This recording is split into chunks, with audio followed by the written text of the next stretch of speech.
for these examples, we're given an area and a graph, and we're trying to figure out the definite integral that represents that. So this is pretty standard situation. This happens a lot in industry, even where you know a little bit about your shape, but you need to express it mathematically. So in the first case, we have this graph. It's the straight line, and it goes from positive 5, or the point 0.5 to the point 30. So that tells me that I have a slope of -3, or -5/3, my bad. So I have a slope of -5/3 and a y-intercept of 5.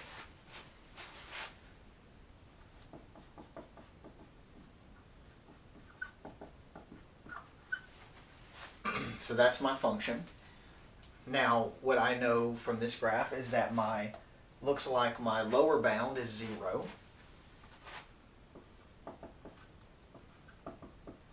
And my upper bound is 3, because I start at x equals 0, I end at x equals 3. So now that I have a function, an a and a b, all that's left is to write the integral.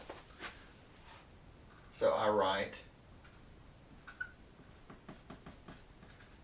that's the standard form, so instead I write 0 to 3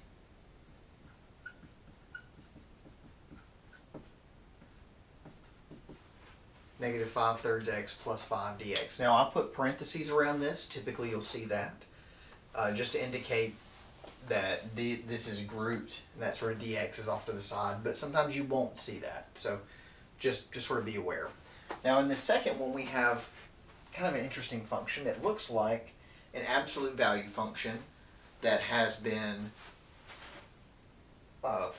so absolute value looks like this. So it looks like it's been flipped upside down and shifted up too.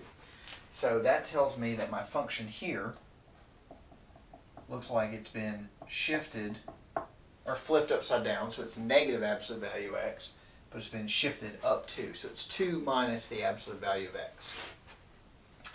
And it looks like my lower limit is -2, and my upper limit is +2. So that tells me that my answer is from -2 to 2, 2 minus the absolute value of x dx. And finally over here, I kind of cheated. This is a parabola.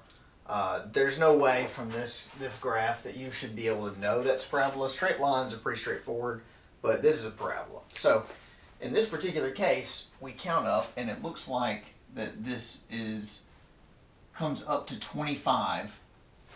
So it looks like it comes up to 0.25, and then that's where the maximum is. So the parabola in this case is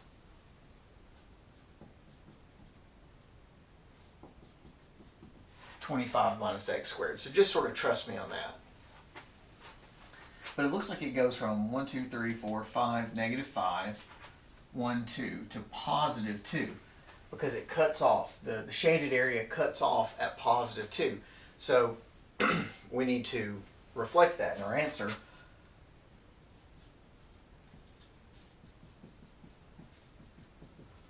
So we go from -5 to +2, 25 minus x squared, and then dx.